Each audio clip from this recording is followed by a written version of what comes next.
Pop's Fan Marmalade, and you're watching the Comics-Related Madness Network. Uh-huh.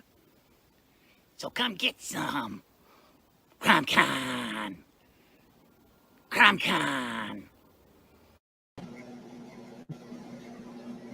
All right, folks, welcome to the Comic Pulp.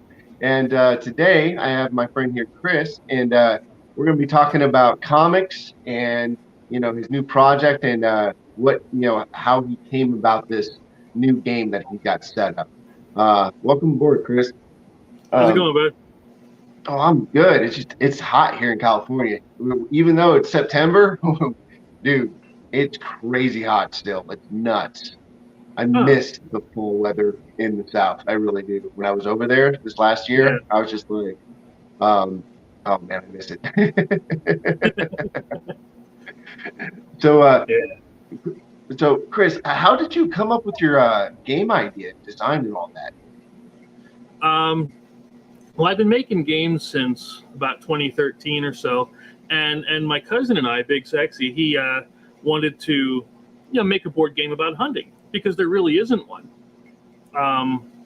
So my thing, whenever I design a game, and I know some people like Euro games where it's all about points and everything, my thing is experience.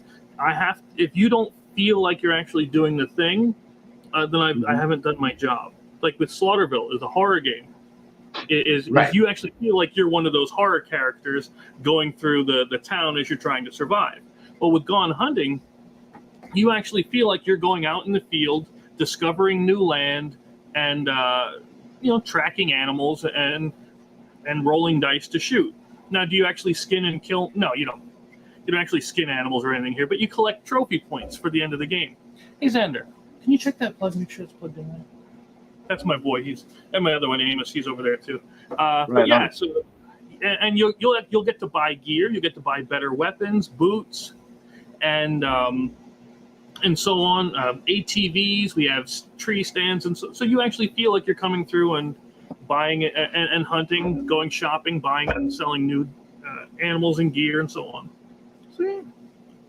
So when designing, it's funny you mentioned your last game, because me and Pops on the last episode of Comic Pulp, we talked great length about Slaughterville, because I saw the ad, I was like, dude, that looks really cool, and then he told me, he's like, and then we started nerding out because we love horror comics, and he's like, oh, you should talk to Chris and have him on your show. This would be a lot of fun. And I was like, dude, let's do that, and he hooked it up, and introduced me. So as a guy that creates games, what goes into making the mechanics to choose how the game should be different from this game or that game? I mean, how do you do that? Again, for me, it's all about what's going to feel right. And honestly, it really does start out a lot with feeling. I do what I call, I know I'm a nerd. I have spreadsheets, and I do what I call a design document, where I lay out everything I need the player to do, or I will do a deep dive into what it means to hunt, or what it means to live in a horror town. Kind of, what would you actually do? And I will write this all down. And from there, it's where I build the mechanics on what it is you need. I started off Gone Hunting initially. It had a giant map, right? But it was static. That never felt right for me. I wanted someone to explore, to encounter, to uncover new land. So every turn now, you get a new map tile that you get to put out. So you're building the hunting ground as you're discovering it and moving out into the area. And it just, yeah. Go ahead. I'm sorry. Dude, no, I'm just saying that's awesome. I love it when creators really open up the world, because when you're playing these games or reading these comics, right? Mm-hmm. As fans, we don't sometimes get to see the hard work, the imagination, the thought process on how you come up with the idea. You start with the idea, but then you have to make the idea come alive.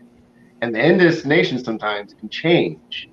So was there any times where you fell in love with an idea for the game and you just looked at it in the long run and was, oh man, I can't do this?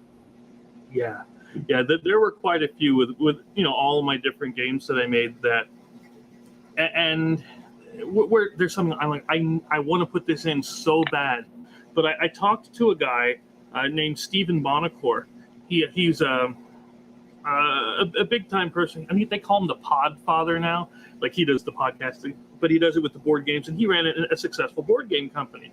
So I talked to him once, and he goes, "Listen, take it down to its barest essentials, the absolute minimum. If it's not fun, then it's never going to be fun at all. And then build it from there. Add little things until it becomes just where you want it to be. And if you have to get rid of something, just get rid of it, man. It's not a big deal. You'll put it somewhere else." I'm like, yeah. And that's stuck with me this whole time. So I'm predominantly a comic book editor. So people hire me to edit comics, because they know comics are like my religion. So I'll study them and see what's been done before, why are certain comic tropes still accepted, why some kind of faded, how can we, change it slightly so it still feels fresh, things like that. Is there any time when you're building your games that you get an idea, it didn't fit in this game, but that you use that mechanic for another game, like, other creators? Yeah, in fact, gosh, again, I'm going to take Gods of Pops, and I just played Gods of Metal. So if you like heavy metal music, that's one of my other games. Hey, boss. I like that. Oh, the boss popped in. But that game initially, it's right now it fits in, relatively tiny box. But it used to have these giant map tiles, and you would build it, and you would actually go out and explore the different lands. And I'm like, that doesn't feel right for what I want here. I like the idea. I love the idea of exploring, but for this game, it didn't feel right. And that goes back to the other thing where I'm like, okay, I got to get rid of it. I cut it out of this one, but then I brought it back for Gone Hunting, So I never throw it all out completely, but if I think it's going to work, I'll save it and maybe use it somewhere else. And I think a lot of successful people do that, because there's some teams of comic book artists and writers that I get the pleasure of working with, and they have a great idea, and I told them, don't throw that idea away, just stick it in your Google Drive, and then when you're coming up with a new thing, we will go ahead and just see if it can work with the new thing. You know what I mean? Yeah. Or and I said, and I'll share ideas that you can 100% rip off. You know what I mean? If you want to. Because as an editor, I'm trying to help you find what's best for the story, and and it goes very well. And that's the reason why I was asking, because it seems, because the last time when I was talking with Pop's last episode, and we were talking about Slaughterville and just all the uniqueness that it has, as a horror fan, it got me excited. And I was just like, that's why I really wanted to talk to you. And these games are, you have comics with them, so it's like, okay, then we definitely need to bring him on the show and really explore that. So, going to the comic of Slaughterhouse, like, what came first? Was it the game first and then the book, or the book then the game? The game was the very first thing. I mean, I published a book a long time ago, but the board game Slaughterville was first, and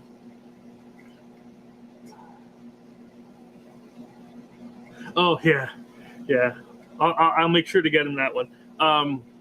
But Slaughterville came first, and what I wanted with that was the ability to create the town of Slaughterville. I wanted you to be able to explore the town that every horror movie is set in. So, I mean, horror movies are always set in a small town or a forest or something. So in this game, you have all these different locations: the cemetery, the church, the residential neighborhood, and I think there's like 18 different locations, and you build a town out of 6 of them. So it's going to, a lot of variety, and each location has its own 24 card deck. So, and there's a story built into each location. Now the villains are based on classic horror movie types. Like, we have a Demon Raiser, which is our Hellraiser. Slasher is our Jason Voorhees. The Dream Demon is our Freddy Krueger, and zombie hordes and everything, werewolves. Body snatchers, and what it allows you to do is to explore the complete world, and each villain plays differently. So each villain is like a different game, but it uses the same base mechanisms of Slaughterville, the move and explore. But the villain changes how you're going to play. In fact, I just made an expansion in Slaughterville 3 where you're the villain this time. Oh, wow. That's awesome. Like, so the reason why I was so attracted to Slaughterville, not only because I'm a horror fan, but the way, with the comic and the game, it just reminded me as like when I was a kid, we would buy the toy first, and then Marvel or DC would publish the comic to tell what's going on with the toy, what's going on, you know what I mean? And I was just like, so when you brought that back, the fan in me was like, oh, dude, someone remembers this is awesome.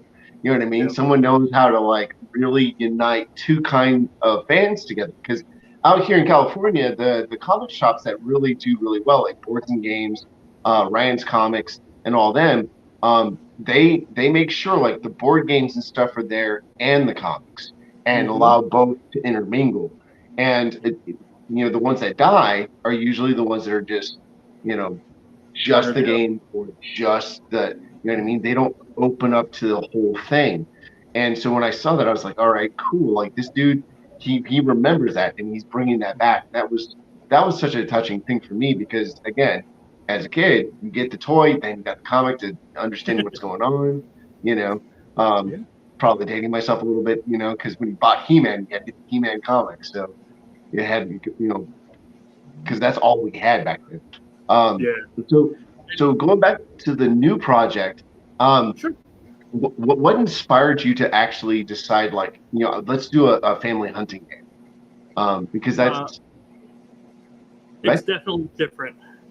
Yeah. Because I was looking at your earlier projects, I'm like, okay, I understand the heavy metal thing, like, because I'm a heavy metal fan and I'm a horror fan, and usually when you're a heavy metal fan, you're typically, a horror fan because it's a marriage, right? Like, you can't not see Ozzy Osbourne not be Ozzy. You can't see, Cooper without Alice Cooper being Alice Cooper. Like it's, goes hand in hand. So when you came out with a more conservative thing, I was like, okay, definitely want to crack this shell open a little bit. See what brought you to that.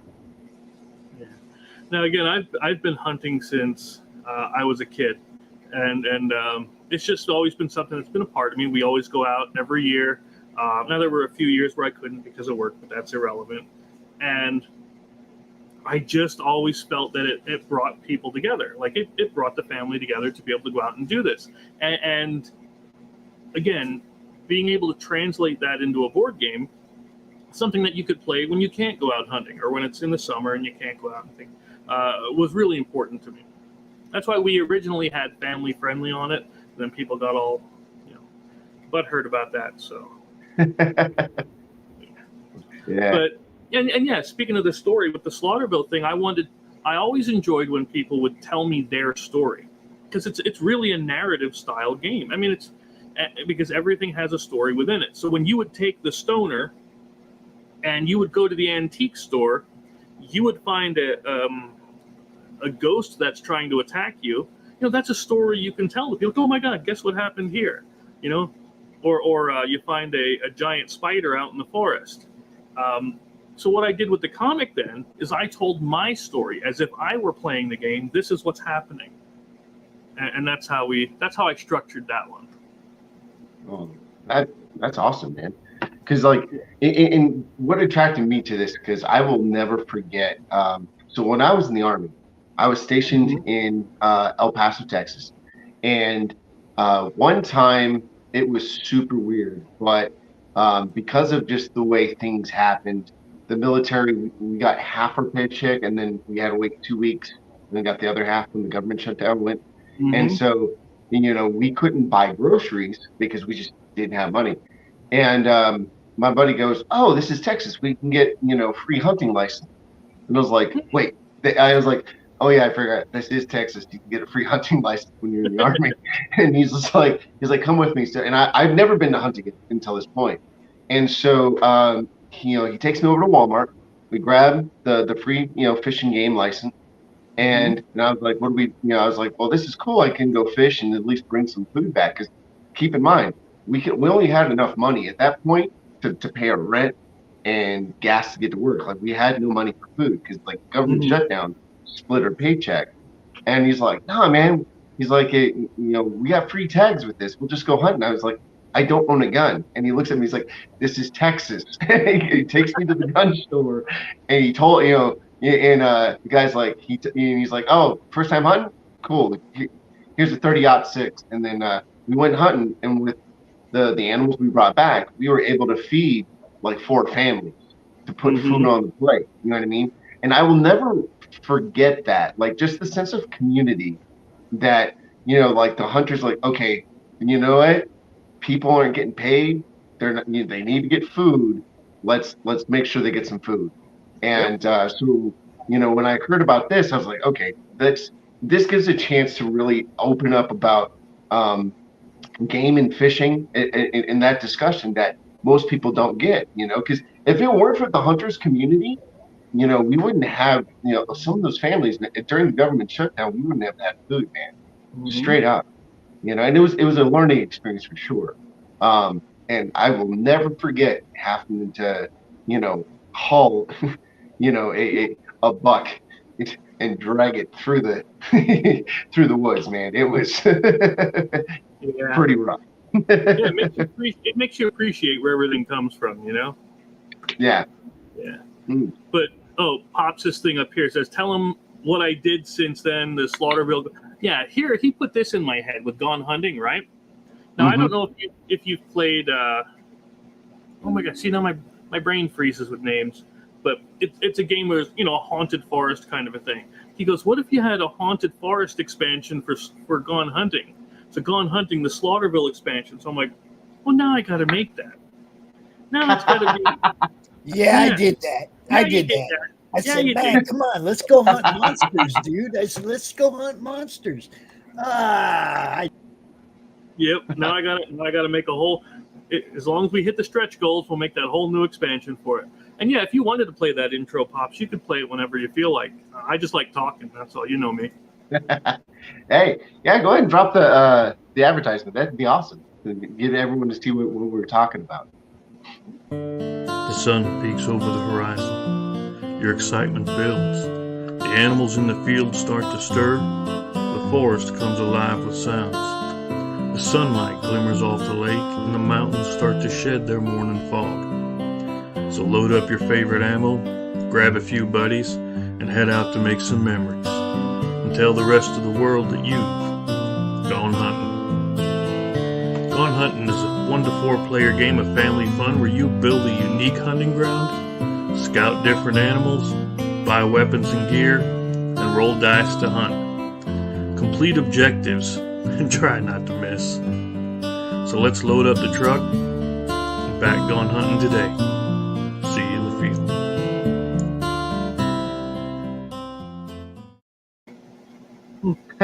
I like that last little bit. Eat ham on the turkey's neck. That's cool. I saw that picture and I'm like, that one's got to go in. That's got to go in there. Oh man, that's too funny.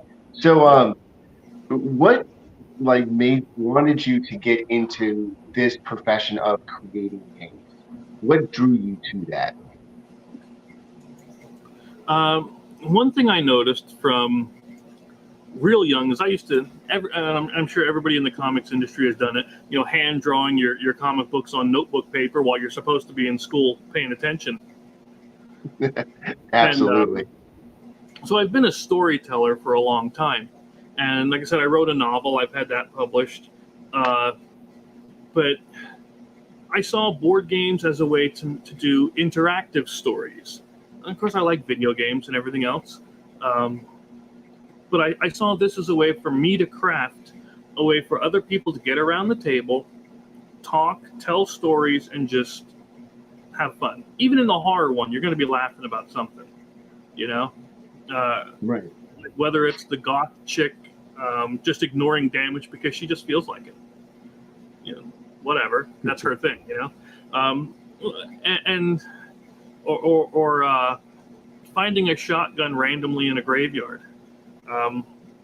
It's all about making it so that you can tell your own story, and that's what I like about games. But then again, that game allowed me to tell my own story with the Slaughterville comic. You know, Mhm. so it all just comes together. So, to going back to your Slaughterville comic, did you have to play the game and then you took what your experience for the game to create the comic, or did you have an idea for the comic as you were making the game? Um, I hadn't thought of the comic until I was doing the director's cut, which is a reprint of the very first game. And once I started doing that, once I started really getting into the narrative of each locations, I'm like, what would my story be? What would it be like if I played through this? I mean, of course, I played through it hundreds and hundreds of times, but what would it be like if I were to tell the story? So that's how I approached it. And I created the director's cut, yo. Yeah, that thing is friggin' huge. The director's cut man. of Slaughter. Love it. And we have them for sale. They're out there. In fact, they're an add-on for on the Gone Hunting game. The games, the comics, and all that are add-ons. But so yeah, what I started to do was I have this overarching villain in the actual board game called the Dark Presence. He's the one that's controlling everything. So I'm like, what would his story be? Why is he doing this? And that's what I'm telling is his story from the other character's perspective, the citizens. So, that's awesome. So now when doing the comic part for it, how did you decide who's going to be the inker, the letterer, and all that? You know what I mean? Because building a comic book team to make sure, you got the right team. Because I've been an editor on comics where, like, we get in a few pages and it's like, the inker is not really, for this penciler. This penciler doesn't really work really well with this script. Like, and it's uncomfortable sometimes because you have to have that uncomfortable thing. And just, like, we think the project should go a different way. Like, how did you build your team? Honestly, I didn't know jack about that kind of thing when I first started doing it. So I just went out and I looked at, okay, this is the art that I like the look of it, and it feels like it would match the tone, the feel of what I'm trying to get across. Plus, it's in my budget range because I paid for the book before I ever run a Kickstarter, and that's what I do. Everything is already printed, or not printed, but it's already done, ready to go before we start the Kickstarter. And that's the same is true for my games. As you can see, we've played the game, for God's sake, it's there. Before I ever go to Kickstarter, it's complete. So I know it's going to be done. I don't have to worry about it then. But so yeah, I had, like, that's even before I met Pops. I did the first comic and all. So I found somebody that was within my price range, and I felt had the same the art style I was looking for. So when it comes, go ahead. No, I'm sorry. You. No, so when it comes to the art of the game and creating the dice and getting all the, I can only imagine it's like building your comic team. So who did you have to work with to create the dice, to create the board backings and all that? Like, what channels did you have to go through? Okay. For starters, I got super lucky. I have a friend named Dave Snyder. He's actually the U.S.-based liaison for the board game manufacturer in China. Now, I tried to go through the U.S. I really did. But unfortunately, it would have cost everybody 3 to 4 times as much for a game if I would have moved here. I hate doing it, but there was no way I could get around that. But Dave, he actually made the metal dice for the Cult and a bunch of my other games. And he introduced me to the Game Land over in China, and that's who I've been having manufacture. Now, for the art, I simply looked around and I put out, like on art, like ArtStation and other places where you can actually seek commissions. And I said, hey, I need someone to be able to draw horror stuff. And I got someone that drew this stuff for Slaughterville 2, but with the director's cut in 3, I went with stock images, like Adobe stock and so on. So yeah, that's where I went with it. That's how I did all that. Dude, that's awesome. Yeah, It's crazy how much the art world is growing. Because I just had a business meeting recently with a few people where there are new art apps where artists can. It's just like YouTube. If you want to create like a game or a comic book, like go, okay, I'll draw this image for a background, let's just say. But then everybody who chooses that background, you get a commission piece because it's all subscription based. I have to subscribe to it in order to use it. And if you get a million people using that background from that one artist, whether it's for advertising, whether it's for a comic book, whether it's for a game, you know what I mean? And I personally think that's great for the artists because that way they can get their stuff out there. They don't feel like someone's, not paying them enough, and they can, get more stuff and be like, oh, that was the image that I did here, and the only thing the apps ask you to do, and again, they're in beta format, so I can't say too much about them, but the idea when they fully launch is all they do is if you use it to create your stuff is just advertise, hey, created with this. Yep. And that way it allows more people to get into that pool of artists that no one would have known. And I think that's a great idea. I really do. Seeing the way the art community is growing and it's continued to grow, it's phenomenal. So bringing this conversation to the other part, because the other part of this show is always about sharing about comics and stuff. Is there any new comics or old comics that really helped like inspire your imagination that helped you cultivate like these games? If you look back and go, okay, if it weren't for this influence, I couldn't have done this. Yeah, the one story. I mean, of course, I've been reading comics for a while, but one of the main, I always loved the Chaos comics with Evil Ernie, and now they're bringing them back with Alice Cooper even and all that, right? But the big story that was always one of my favorites was Operation Zero Tolerance with Bastion and the X-Men and the new Sentinels and everything. For some reason, that story just always stuck with me, and that I just liked the way it was done, and it always made me want to write myself. So, not write myself, write. You get it. Yeah. No, I get you, man. Like, I remember being a kid, because, so as a kid, there were certain comic books I couldn't get because of, my mom would freak out. But every time I saw an Evil Ernie, I was just like, I always go to the grocery lady and just, pay it. And she'd ring it up, but I always flip the cover over so you could only see the advertisement so that my mom didn't know. Because I love drawing that character.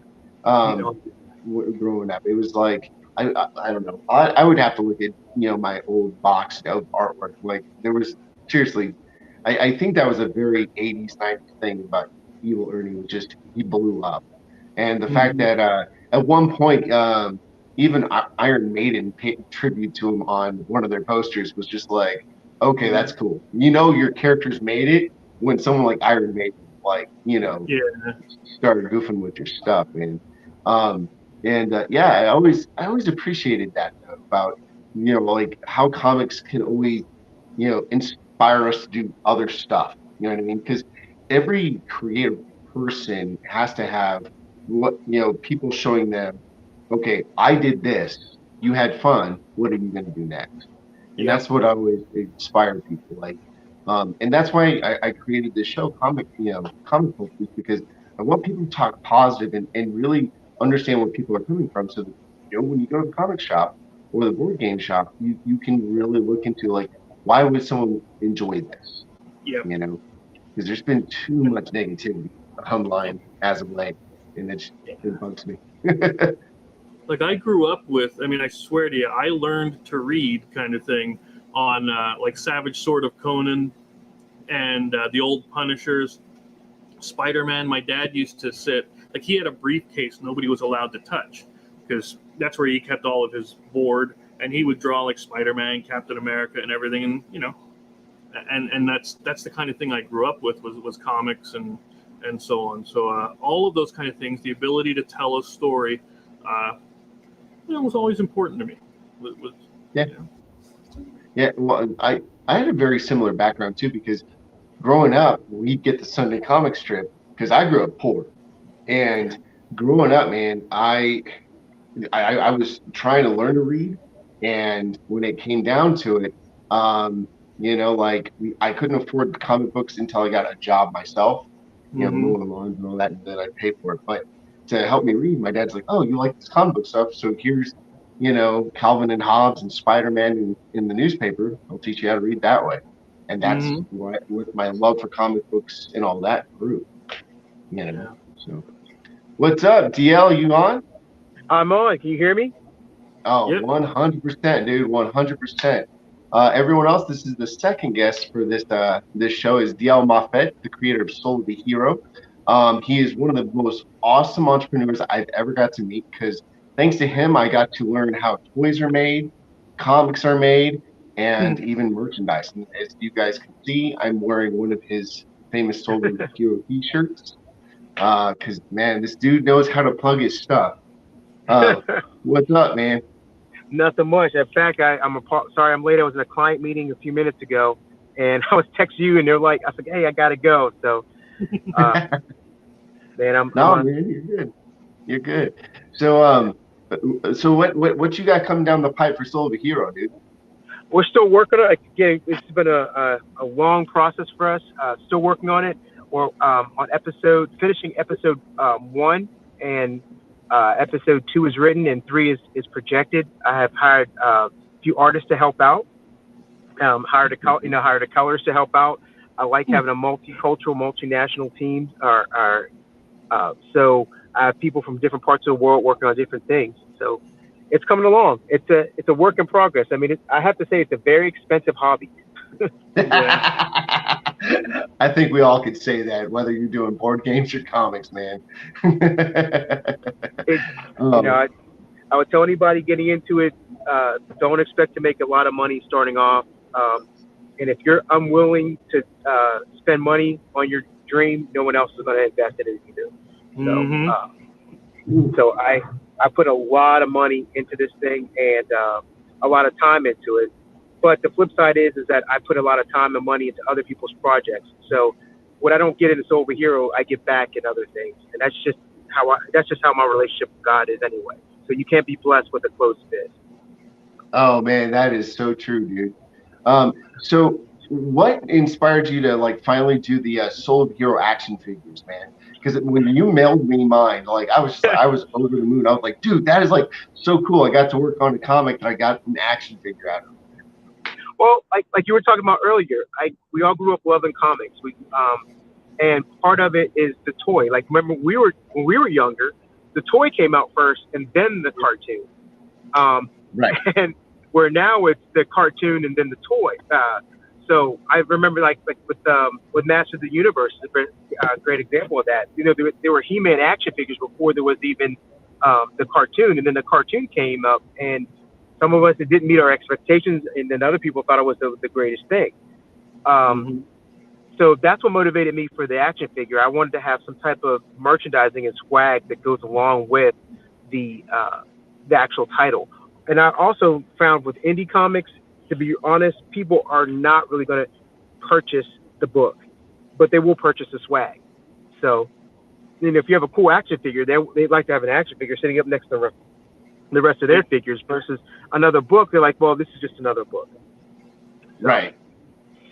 Dude, that's so when creating your world, because getting to work with you on this project, what were some of the things that you wanted to bring into this comic that you just saw that, as a fan of comics, just weren't being done in modern comics? And this is before woke culture, and I am not woke. I'm 100% asleep. I wanted to bring a multicultural view into comics to where you had Black people, white people, Asian people, and these different cultures to being represented in there. So you're going to see a lot of that in Soul of a Hero. It's set up in a fictional version of 1960s, 1970s Pittsburgh, PA. I grew up in a very multicultural melting pot there. I had friends of all different races and backgrounds. So with that, I think that's what I tried to bring in this whole hero. I wanted to draw Middle Eastern people that looked Middle Eastern. I wanted to draw black people that look black, and white people, of course, that look white. You see that in mainstream comics. But also, there's the fashion and the style. So things like that. I wanted that to also be represented, in this book. So hopefully that answers your question. That's what I'm trying. And then a lot of social awareness. I wanted to bring in, just talk about some key topics, but in the backdrop of the 60s and 70s. So we're removing ourselves now from what's happening in mainstream, but kind of trying to make, and we see a lot of the problems we're seeing now in our current culture are just mirrors and reflections of what happened already in those time periods. So we might like to try to revisit some of those things. And then, one of the things I loved working on your project was the fact that you and I were watching a lot of Bruce Lee films, and we were kicking back and forth. Oh, you know what? Remember when this was this? And it was just two fans enjoying, like what comic books are, what movies are, and it was a lot of fun, man. It was a lot of fun. Just popped in because I wanted to first say hi to DL and introduce myself, and I wanted to let you guys know that you two are not the only people on your crew that I've hung out with before. I was scrolling down, checking it out, and I get down here and I'm like, man, I interviewed those two right there. I interviewed those two live on the floor at Grand Rapids Comic Con. I think it was. Dude, that's awesome. Yeah. Oh, good. Hey, man, I love how this business works. Like we all come together and do like, little projects here and there and just trying to, grow good things. And you're like, oh, I know this person. Oh, I know this person too, and then beautiful relationships come out of those things. Just like with the Slaughterville game, or with the comic rather, book 2, I actually put promo cards for the board game based on other people's comics, like Sassone, and others. Yeah. So I mean, I was going around to other creators saying, "Hey, do you want to be in the game? I'll put you in as a promo card. You don't got to pay nothing. I'm just let me use a picture." And they're like, "Yeah, cool." So I just threw everybody in we got. That's awesome. Oh, absolutely. You know what that also brings me up too is so me and DL are going to be working to get into the Atlanta, Georgia Comic Con next year. Are you going to be out that way next year? Me? Chris? Oh, I don't know.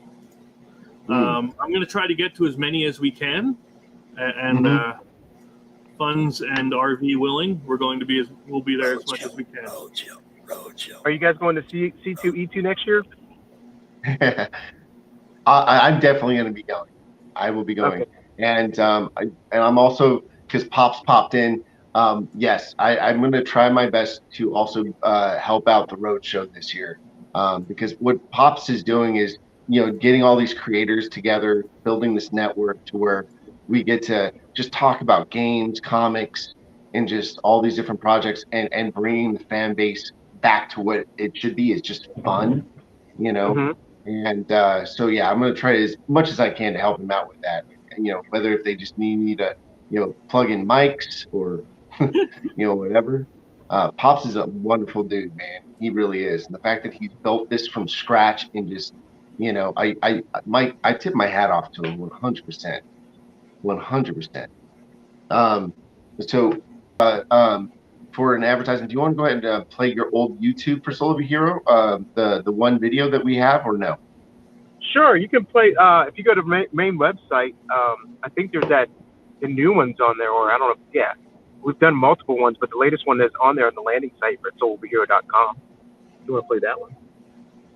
Okay. That one has the voiceover and the sound effects and all that, I believe. Okay. Cool. All right. Well, I sent Pops the old one in Messenger just now. Okay. Oh my God. When you say old, how old is old? Dude, if we've been doing this for a minute, man. Yeah. That first one was like, I did it actually in PowerPoint or something like that, playing around. The latest one is done in Adobe After Effects, but I'm like, hopefully, but yeah, you know what? It it can show a growth if people can look at the old one and the new one. Hey, man. But no, I love it. I love the fact that, you know, in creating this show, when I just said, all I want to do is just talk positivity and get people on it and get people interested in games and comics again. So many people showed interest. And like when I just said, yeah, that's all we're doing. And it just feels nice seeing like, you know, friends and new friends coming on and wanting to be a part of it. Cause, you know, I feel as of late, man, it's just so much negativity being shared about this movie, that comic book, this, you know, project. And it's just like, let's just be like a nice warm light and remind people why we enjoy this stuff, you know? And so this is definitely being a lot. It means a lot to me that you guys showed up. So thank you, by the way.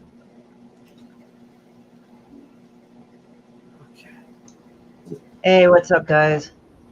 Hey, what's going on? What's up, Christie? It's going good. My back hates me a little bit less than yesterday. Nice. Oh, right. Yeah. Hey, DL, what's up? What's up? How are you? Doing it. Oh, you just shot. Wait, y'all just bounced? Screw you, I'm not. That's He accidentally like fucking, hey, how are you? And I'm like, oh. That's called goodbye, where you just come in and you just bounce. Oh, that is too Anyways, funny. how's everything going before I go to my show? Everything's going good. There's DL. Yeah, everything. Stream. Oh, What's there up? he is. Sorry about that. I hit the wrong button. I was trying to upload it. Is that Christie Shinn? Yes. Yeah. That is Shinn. What's up? How are Hey, how's you? it going, man? Yeah, we never really talked in person, but Oh man, I feel honored now. Yeah. thank you. Me and Christie are working on a comic called Population Me, and hopefully by the beginning next year we'll have some pages done to advertise. But what really made me want to work with her is like I loved her artwork on Demon Bitch. Oh wait. Oh yeah. This is the old one, right? No, that's the new one. That's the new one. No, the old one. Okay, that's the new one. All right, so let's play the new advertising for your stuff, Dia.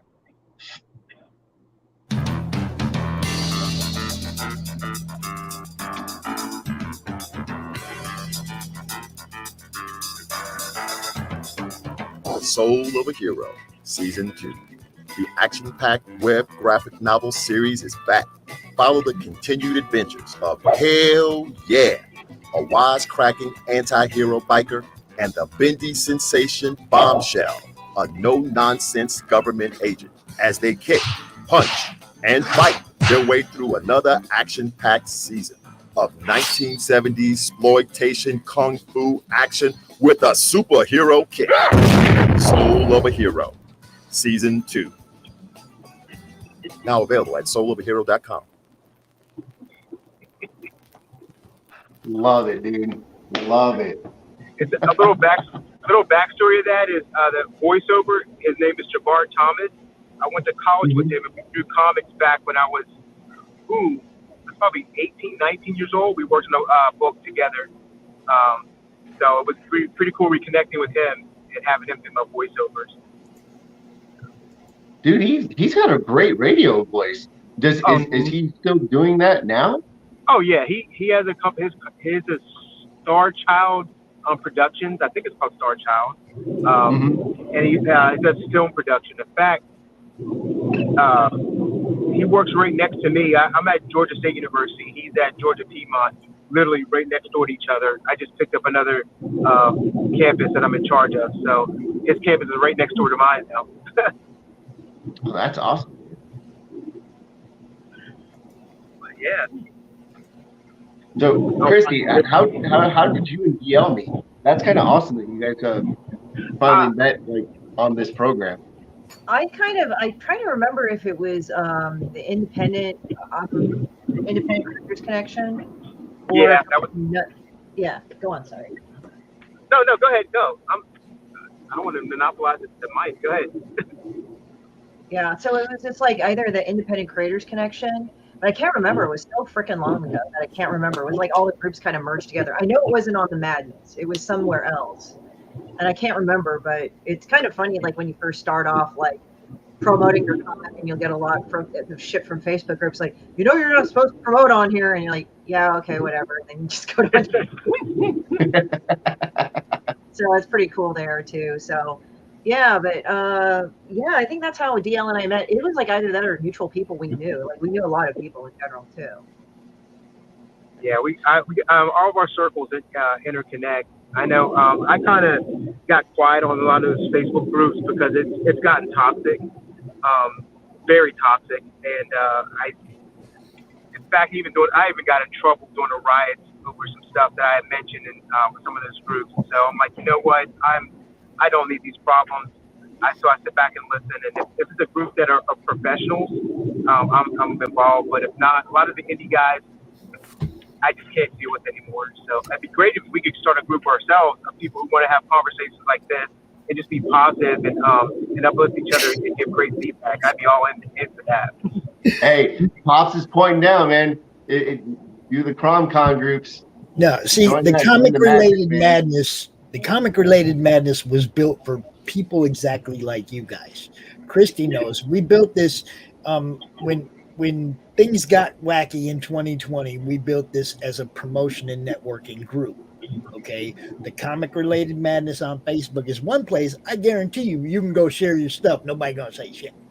Okay, but you're not gonna run into the political crap. You're not going to run into the who can beat who crap. It's just promoting and networking. You see what I'm saying? So join the madness, bro. That's all I can say. Did we discuss discussions like about process and techniques? Yeah. Understanding this. Okay. That's what I was looking for, because a lot of guys don't understand how to use a lot of the software, and that's what I do. I have no problem teaching people how to do it or coaching people through it. But I wonder if he wants to do a show about it on the network. Oh, there you go. Hey, Pops is always going to advertise that, man. I'm going to have a show on here and get in there, man, and just talk about it. He might have to rival Don Wynn in fucking whoring his ass out, because Don Wynn is like that motherfucker. Like if I have an event, I say, hey Don, you want to go an event? It'll be a free table. He whores. I don't know how that dude like fucking. I mean, I just am talking to him as a thing. But yeah, there you go. Oh man, that's so funny. You dropped his name like that. I love it. So Christie, going on to your before we got closed out. I'm sorry we didn't get too much on yours. With your new books coming out, I know we just went to Comicpalooza in Temecula. How was the event for you? There. I'm going to be laughing about it because the total comedy of everything, and I'm not calling out the guy. The guy, Anthony, is really awesome. He's a very nice guy, like big bear of a dude. And I understand why he did it, because he does Bigfoot graphics, which he teaches children artwork. But he wanted this as a family friendly, and so I don't know how I do it, because I do a comic called Demon Bitch, but I was able to do it. That was actually sponsored directly by Disney. All I had to do was cover up the bitch part, which I did, But it's like as the event progressed, it didn't seem like it mattered that much. I mean, they're making banners so ghetto now, like the finish like flakes off. So when I covered up bitch and I took off that adhesive and made it look more ghetto and all scratched up. So it was like, I mean, like at conventions generally, they'll ask you to do it anyway. But it actually turned out to be really good. Like for an event, like it was run with another event in tow, which was, I think, the Temecula Art and Chalk Festival, I think. Right. Yeah. And so what ended up happening was that he ran it at the same time in the event. So we got a lot of the traffic through that. And how the city hall is where we held it. First of all, it was very well run because we didn't get too much of what, what. And me being from Los Angeles, Temecula is a completely different type of city in some ways. So we were able to pull. This is the first time there's ever been a parking garage for free behind the venue itself. And you could just pull your stuff. And I'm like, that's so easy, because like in LA, you're used to also, and even San Diego Comic-Con, you're used to all sorts of stupid fuckery you got to deal with. So I pulled that in, and like the first day, like he had some people there and everything, and I was outside. So being Demon Bitch, like my banners kept blowing over. So true to Demon Bitch form, if I wedged her between two garbage cans, it actually worked. So that kind of added to it. And I actually made some decent sales for that 2-hour frame. But again, if I didn't have to pay for parking or, very minimal load in, that's fine. And he was nice enough to bring her stuff inside. And he said, oh, by the way, you have an inside table. So I moved inside. And a lot of the artists that were selling were young. They were like 21, 22, 20, just starting out, trying to figure their stuff out. And he said, what's good is that you have your setup that's professional. And so we put it outside, we put it inside, and people kept coming in. And I actually befriended a couple of the artists who were really cool. And it was a really well done event. It wasn't sloppy. He gave us snacks, which is nice, and like, that's why I love big shows. I mean, small shows, because small shows, they actually treat the artist better. They usually have a snack table and water, or lemonade, and all that other stuff. And people might go like, well, it's not the best thing. I said, have you ever been to big cons where they give you the fuck sandwich of hell? Mm-hmm. It's like, it's a fuck sandwich. When I mean fuck sandwich, not a good fuck sandwich, but a shit fuck sandwich, and maybe a shitty ass hot dog, and maybe some Coke. And that's if you're big name. And I'm not trying to say like I'm entitled to stuff. I'm just saying that when people scorn that, it's like, little shows, they actually give you nice snacks and shit. It's really nice if you're the artist. And I really am grateful for that. So he was really good. And he asked us to come next year. And he would personally thank Cabs, because he was saying, thank you guys for promoting the show. Like, he was saying that to me repeatedly, because I think I was the one that talked to him the most. I mean, not that the other two guys, Orpheus and Joe, didn't talk to him, but it seemed like I was the main point of contact for the most part. Now I could be wrong, but he said, thank you guys for promoting the show. And I guess he didn't get a lot in the way of promotion. Again, I'm not blaming the other artists that were there. They're young, so they're still trying to figure it out. But the fact is, like, we kept whoring that show out thanks to Caps. And, I personally whore things out. Joe's not so much of a social media, but they shared it, him and Orpheus. And for me, it's like, I just fucking promote everything in the world. But like, I'm probably second to Dawn Wynn in terms of promotion. I think Mia's actually pretty high. She's the one that just joined Caps. But Dawn Wynn, like, hands down, that motherfucker is like a big promoter right there. And I'm sorry, I'm saying it of the kids show, Tony, but he's going to do anything he asks us to come back next year. And the most important thing is be fucking nice to people. That's all you got to do. Like, there were times like at that show, and it's not because of like Tony, okay, but you do feel tempted to lose your temper. Like, I was feeling cranky as fuck. I had to drive 2 hours in the traffic from LA. And I was like, I don't know Temecula, and the calls kept dropping. So like that, but the calls kept dropping, and I was just like, fuck. But, it's like, you have to kind of breathe and just kind of take a moment. And then, I mean, we're all human. We're all going to lose our temper. And I didn't bury it. I was like, okay, just breathe for a minute. Stop stressing. Stop building it all up in your head, and just go forward. Hold on. Let me add DL to this. Oh, there. Hey, almost removed you by accident because I was gonna sorry, dude. No, I'm actually have a call going in the background, so I'm putting myself on mute. Oh, okay. Yeah, but so that's the thing. So that's what I was looking at. But it's just like, sometimes you have to take a moment and breathe. Like, yeah, you can get stressed out, and more often than not, we live in our heads. But I will say this, it was a good event. I made a good chunk of money. I'm not going to say how much, but it was a good venue because it had a lot of traffic, and he's going to do that next year. And he said, dude, we'll totally have you guys here next year. That's fantastic. Build it a little bit bigger. And what I like is that he had it in a small enough venue so it was manageable. He's had an event before that was similar, and I don't know how big it was, but I told him it was really actually well done because there wasn't as much. I mean, we had helpers. They were young kids, but they were helpers. They would help, It was really good. Like, everybody was pleasant there. Everybody was nice. There was no bullshit, and it was great. Although there was an art show in the background, some of the people jokingly asked me, so did you enter, Christie? I'm like, I'm not going to do this. Because a lot of the people entering were like junior high. I think some of them were grade school, but junior high to high school. It's like all right, I'll draw a stick figure. Great. Like, why compete in a kids thing? It's just like, no. But that's the thing. I mean, I didn't know when they were doing the art show. There was an art show, but it's like, come on.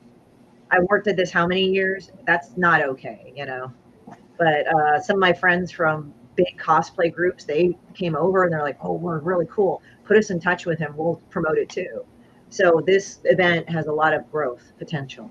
So how did you learn about the event overall? Like, how did they reach out? I forgot if it was Dallas or Connie. They just said, oh, check this out. And I said, okay. I think it was from them. Hyde Hermit. If anybody knows, Dallas has a new show, Hyde Hermit Studios. They have that streaming program from yesterday. And so what I did was that I went ahead and I just decided to do it on a whim. I did great. And I think like Las Vegas Con was there, but I've heard some okay reviews about it. So I just thought I'd try out Temecula just to see the Cartoonapalooza, just to see. And it turned out to be a really good show. Like, it was open on Friday for 2 hours, but I mean, parking was free and it was right there. So why complain? Right. And then the next day was 10 to 5. I think 10 to 5 or 10 to 6. And I made some decent money for that time frame. And there were a lot of people. Like, you were there and said, "Hi, Philip." You saw like the influx of people. Like how it was good. How he planned it.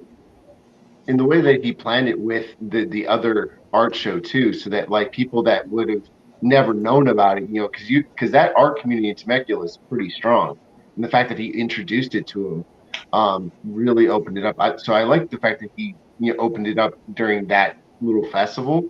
I think him piggybacking off that allowed people that because there was all kinds of merchants outside, and, having the both come together allowed people to see all the different kinds of art that they never thought they would. And not only that, like you were pointing out, like there were some up and coming kids that this was their first show. So giving that their feet wet definitely allowed them, to see, like, because I noticed when I was there, a lot of the kids were looking at you and seeing how many people were talking with you. And eventually the one girl in front of you started mimicking you because she started picking up, "Oh, this is how you do it." And I thought that was awesome. I really did. Thank you. I do have to go because I got to get ready for my show coming up, but it was good to see you. Good to talk to you, DL. Finally, Chris, I already know you. Yeah, Philip, I'll talk to you later. All right. Anyway, then, guys. But I'm going to jump on, get ready for my show, but it's good to talk to you guys. That's how you know when Christie loves you, when she just flips you off randomly. Yeah. Okay. I got to jump off, so I'll see you in a bit. Yeah, I got to get the kids too, so I'm going to, yep. All right. Thank you, everyone. Appreciate it. Pops, can you close us out with the advertising from the sponsor, please?